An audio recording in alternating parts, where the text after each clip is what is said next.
আমাদের বরদাপ্রসাদ 1985 প্রাক্তনী গ্রুপ থেকে আমাদের ভাইস প্রেসিডেন্ট কিছু তার মূল্যবান বক্তব্য কিছু রাখবেন এবং ওনার এই আজকের যে আমাদের এই চক্ষু পরীক্ষা শিবির এবং ব্লাড ডোনেশন ক্যাম্প হচ্ছে সেই নিয়ে ওনার মূল্যবান এই বক্তব্যগুলো উনি পেশ করছেন। নমস্কার, আমি ত্রিদীপ ব্যানার্জি। আমি এই সংগঠনের সাথে একদম ওতপ্রোতভাবে প্রথম থেকেই জড়িত এবং যখন সংগঠনটা প্রথম শুরু হয় তখন যদি প্রথম নামটা আসে তার ভেতরে আমার নামটা চলে আসে। আজকের যে এই অনুষ্ঠানটা হচ্ছে সেটা আমরা মোটামুটি মাত্র 20 থেকে 22 দিনের একটা ডিসিশনের ভেতরে এই ডেটটাকে ঠিক করি এবং এটা জন্যে আমি প্রথমে বলেছিলাম ব্লাড ডোনেশন ক্যাম্পটা করা হোক এবং আমি এই ব্লাড ডোনেশন ক্যাম্পে আমি প্রথম রক্তদাতা হব। সেটা ওনারা আমাদের যারা সংগঠনে যারা আমাদের সদস্য আছে তারা সেটা মেনেও নিয়েছেন। কিন্তু দুর্ভাগ্যক্রমে আজকের যে আমাদের ব্লাড ক্যাম্পে যে আমি ব্লাড দেবো সেটা হয়তো আমি আজকে হয়তো দিতে পারছি না, কারণ একজন ক্যান্সার পেশেন্ট ঠাকুরপুর হসপিটালে যুবক আর কি 22-24 বছরের যুবক, উনি ভর্তি আছেন। তিনি রক্তটা তার খুবই প্রয়োজন। তা সেই রক্তটা আমি এখান থেকে নিজে করলাম যে না, আমি এখানে আজকে আর রক্ত দেব না, আমি ওই ক্যান্সার পেশেন্টকেই আমি রক্তটা দিতে ইচ্ছুক। আমি ইচ্ছুক প্রকাশ করলাম এবং আমাদের কমিটির লোকেরা সেটা মেনেও নিয়েছে। তা সেটা আগামী বুধবারের মধ্যেই হয়তো ওনারা আমাকে বলবেন। হ্যাঁ, ওনাদের ফ্রেশ ব্লাড ও পজিটিভ দরকার, সেটা আমার মধ্যে আছে এবং শারীরিক ক্ষমতা ডাক্তারবাবু জিজ্ঞেস করবেন, সেদিক থেকেও আমি খুব ক্ষমতাবানই আছি, কোনো অসুবিধে নেই। হ্যাঁ, প্রেশার সুগার কিছুই নেই। তাই এই ব্যাপারে আমার এইটাই একটা আমার বক্তব্য যে আমি একজনকে রক্ত যদি দিতে পারি, ওই মুমূর্ষ রোগী যদি আজকের দিনে যদি সুস্থ হয়ে ওঠে, তাহলে আমারই এইটা গর্বের বিষয়। আমার রক্তদানটা একটা মানুষের জীবনের প্রাণ ফিরে পেল, আর কিছু না। এই অনুষ্ঠানটা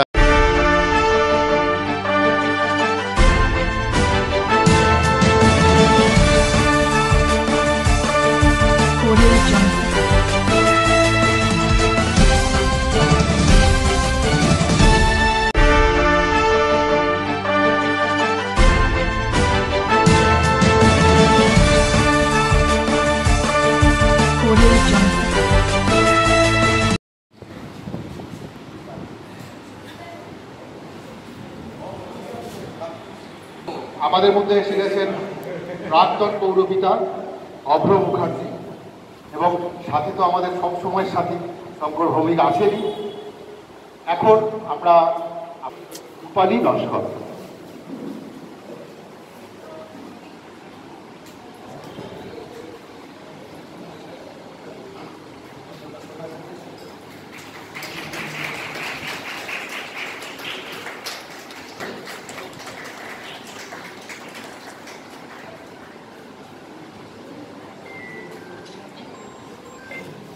অত্যন্ত বিজি শিডিউলের মধ্য থেকে উনি আমাদের জন্য যে এইটুকু সময় বের করতে পেরেছেন, আমরা ধন্য, আমরা আপ্লুত।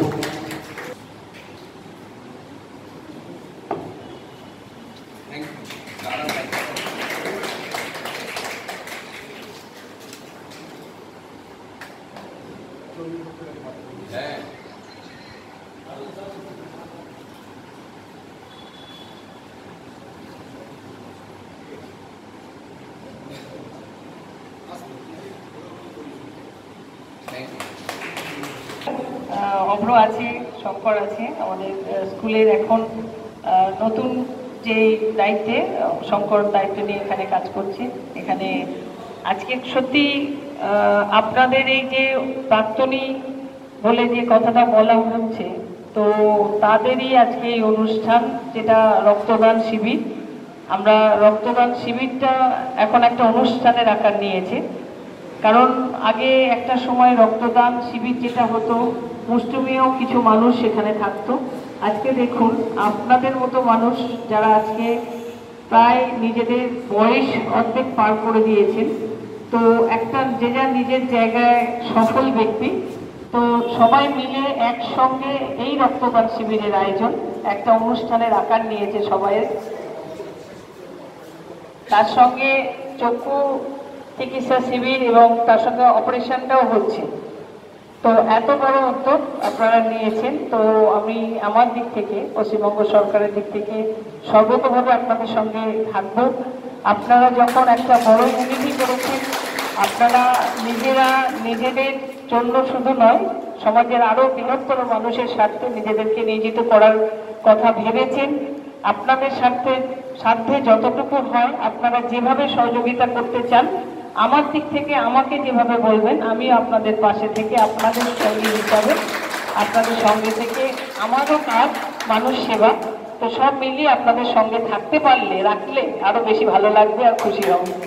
আমরা চাই, আমরা যারা জনপ্রতিনিধি, যারা বাংলার মাননীয় মুখ্যমন্ত্রী মমতা বন্দ্যোপাধ্যায়ের সৈনিক, আমরা সবসময় জানি মানুষ সেবায় আমরা নিজেদেরকে নিয়োজিত করেছি। যখন যাই হোক, যেখানে নিজের যাই হয়ে যাক না কেন, কিন্তু আমাকে আমার সব কিছু ফেলে আমার মানুষের পাশে থাকতে হবে সর্বতভাবে। তো আমরা সেই চেষ্টাই করে যাই। আপনাদের এই উদ্যোগকে আমি অত্যন্ত সাধুবাদ জানাই। আসুন, আপনারা সত্যি এই ধরনের পরিষেবা আমাদের সবার জন্য দরকার। একটা সময় আসে, সবার ব্যস্ততা, সবার কাজ, কিন্তু একটা সময় আসে আবার যদি একটু আলোচনা করা যায়, কিছু মানুষের আমরা পাশে থাকতে পারি, সমাজে যদি কিছু মানুষকে অন্তত কিছু সেবা দিতে পারি, সেই চেষ্টা আমাদের সবারই থাকবে। শুধুমাত্র কেন পৌরসভা, কেন পঞ্চায়েত, কেন একজন জনপ্রতিনিধি না হলে কাজ করতে পারবো না, এই মানসিকতা না থেকে আমরা আসুন সবাই সবার পাশে থেকে, মানুষ হিসেবে মানুষের পাশে থেকে, যার যেভাবে সহযোগিতা করার মানে তার উপায় আছে আর কি, সেভাবেই সহযোগিতা করুক, সেইভাবেই আসুক, সেভাবেই মানুষের পাশে আমরা থাকি। আমাদের এই বরদাপ্রসাদ হাই স্কুল এই অঞ্চলে একটা বিশাল নাম, বিশাল সুনাম আছে। এই স্কুলে যত ছাত্ররা যারা বেরিয়েছেন, তাদের প্রচুর বিভিন্ন জায়গায় বিভিন্নভাবে নিজেদেরকে প্রতিষ্ঠিত করেছেন। তাদের মধ্যে আপনারাও আছেন, আপনারাও একজন করে সবাই অন্যতম। তাই চাইবো আসুন আমরা সবাই মিলে ছোটবেলার কথা, ছোটবেলায় যা হয়েছে সেগুলো যদি মনে করি আমরা, যে সেই সময় কি সুযোগ সুবিধা কি ছিল, মানে নিজেদের কিছু যখন মনে হয়েছিল যে জিনিসটা প্রয়োজন, তখন মানে কেউ এগিয়ে আসে নিজের সহযোগিতা করার জন্য। সেটা আমরা ছোটবেলার কথা যদি মনে করি, সেটা আমরা বুঝতে পারি, নিজেরাও বলতে পারবো, আপনারাও যারা আছেন তারাও বুঝতে পারবেন। এখন যখন একটা মানে উন্নয়নমুখী সরকার এবং তার সঙ্গে মানুষের সহযোগিতা করার সরকার সেখানে আছে, সেখানে আসুন সবাই মিলে আমরা চেষ্টা করি আরো মানুষের পাশে থেকে আরো সহযোগিতা করার জন্য। নমস্কার। আজকের এই মহতী অনুষ্ঠানে উপস্থিত আমাদের সকলের প্রিয় বিধায়ক এবং সকলের কাছের মানুষ মাননীয়া শ্রীমতী ফিরদৌসী বেগম মহাশয়া, উপস্থিত আছেন আমার ছোট ভাই এই স্কুলের পরিচালন সমিতির সভাপতি শ্রী শঙ্কর ভৌমিক সহ আমার সমস্ত দাদারা যারা আজকের এই উদ্যোগটা নিয়েছেন, এবং সুধী মণ্ডলী প্রত্যেককে আমার আন্তরিক শুভেচ্ছা, অভিনন্দন ও ভালোবাসা জানাই।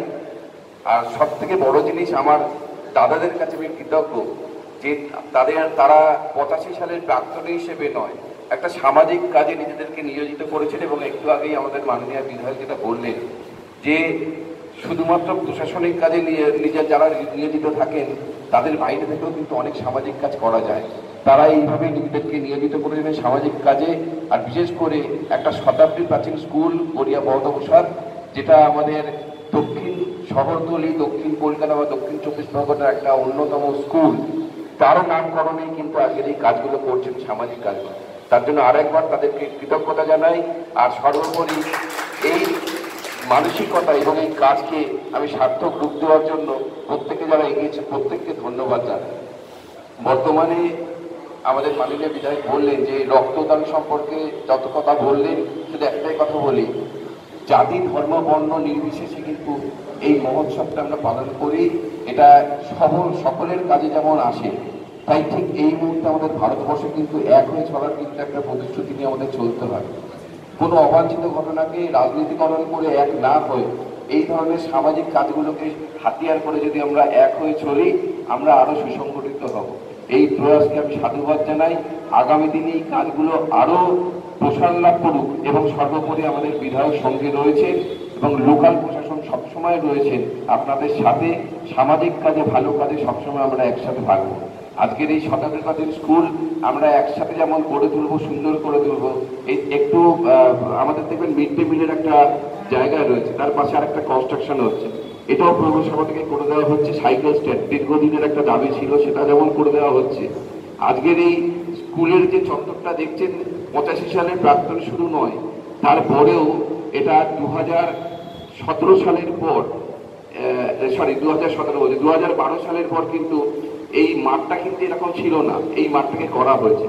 পরিকল্পনা মাফিক আমরা যদি এগোতে পারি, আমাদের এই স্কুলটা আরো সুন্দর হয়ে উঠবে, নতুন প্রজন্ম আরো অন্য কিছু নতুনভাবে দেখতে পারবে। তাই আমরা একসাথে চলে আমাদের প্রাক্তনী শুধু না, বর্তমান যারা রয়েছেন ছাত্রছাত্রী প্রত্যেককে সঙ্গে নিয়ে আমাদের স্কুলটাকে আরো এগিয়ে নিয়ে যাই, এই মানসিকতা রেখে আমি আপনাদেরকে আরেকবার কৃতজ্ঞতা সাধুবাদ জানিয়ে আমার বক্তব্য সংক্ষিপ্ত করলাম। ভালো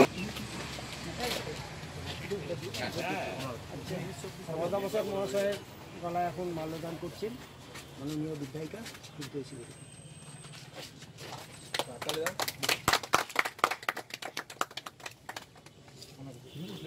বলে দিলে ভালো ছিল।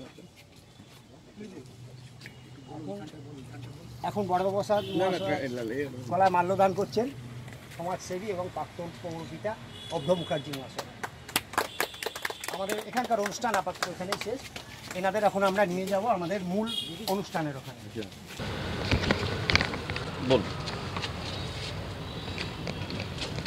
আজকে আমরা এসেছি বরদা প্রসাদ হাই স্কুলে, এখানে রক্তদান শিবিরের অনুষ্ঠান। সবথেকে বেশি ভালো লাগছে রক্তদান অনুষ্ঠানটা আমরা যাই, প্রোগ্রামটা আমরা করি সবাই, কোথাও ক্লাব সংগঠন, কোথাও পুলিশ প্রশাসন, কোথাও স্কুল কলেজ সব মিলিয়েই, এবং আমরাও জনপ্রতিনিধি যারা তারাও করি। আজকে যেটা ভালো লাগার কথা বলছি সেটা হচ্ছে স্কুলের যারা প্রাক্তনী, যারা প্রায় 50 পেরিয়েছে এরকমই বা তার আশেপাশে, ওনারা একসঙ্গে সংঘবদ্ধ হয়ে এই বরদা প্রসাদ হাই স্কুলের স্টুডেন্ট প্রাক্তনী হিসাবে ওনারা আজকে এই রক্তদান শিবিরের আয়োজন করেছেন। ওনারা সবাই এখানে উপস্থিত হয়েছেন। 1985 সালে মনে হচ্ছে মাধ্যমিক দিয়েছেন যারা, ওনারা সবাই একত্রিত হয়ে এই রক্তদান শিবিরটা আয়োজন করেছেন। সবথেকে ভালো লাগার এটাই। আর এবং তার সঙ্গে ওনারা আরও একটা জিনিস করছেন, যে কিছু মানুষের পরিষেবার জন্য নিজেদের একত্রিত করা এবং এলাকার মানুষের পাশে থাকা, তারও উদ্যোগ ওনারা নিয়েছেন। তো আমাদের দিক থেকে আমরাও থাকবো ওনাদের সঙ্গে, এইভাবেই এগিয়ে যাই, সবাই সবার পাশে থাকি। সরকারের তরফ থেকে আপনি কি অঙ্গীকার করবেন? না, আমাদের তো সরকারিভাবে সবসময়ই আমরা কাজ করছি, মানুষের জন্য প্রতিনিয়ত কাজ চলছে। এবারে ধরুন আজকেই যে বরদা প্রসাদ হাই স্কুলের 1985 সালে যারা মাধ্যমিক স্টুডেন্ট ছিলেন, ওনাদের চাহিদা মতো ওনারা যেভাবে পরিকল্পনা করবেন, আমরা আমাদের দিক থেকে পাশে থাকবো। আপনার ফান্ড থেকে সোলার সিস্টেম হয়েছে, যেটা বলে দিন আপনি কিছু। অবশ্যই, যে আপনি যেটা বললেন, সরকারিভাবে তো অনেক সহযোগিতা করেছেন আমাদের বিধায়ক, এবং এই স্কুলের সোলার সিস্টেমটা ওনারই ফান্ড থেকে তেমন করা, এবং তার থেকেও ওনার নির্দেশে যে পৌরসভা কর্তৃক এই সমস্ত ডেভেলপমেন্ট, মাঠের পেভমেন্ট দেখছেন, আন্ডারগ্রাউন্ড ড্রেনেজ দেখছেন, জল দেখছেন, কেয়ারটেকার রুম, সমস্তটাই কিন্তু পৌরসভা কর্তৃক করা হয়।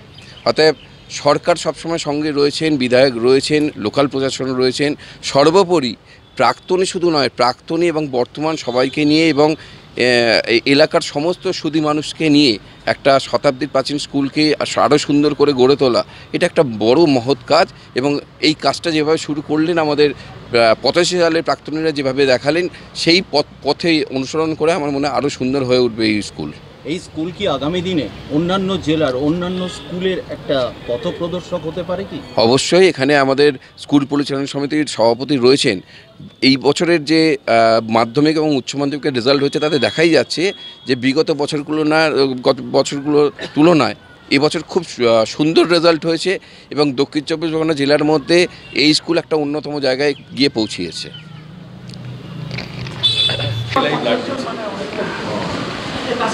খুব ভালো জিনিস যে মহিলা ডোনার রয়েছে, এর আগে মহিলা অনেকে দিয়ে থ্যাংক ইউ।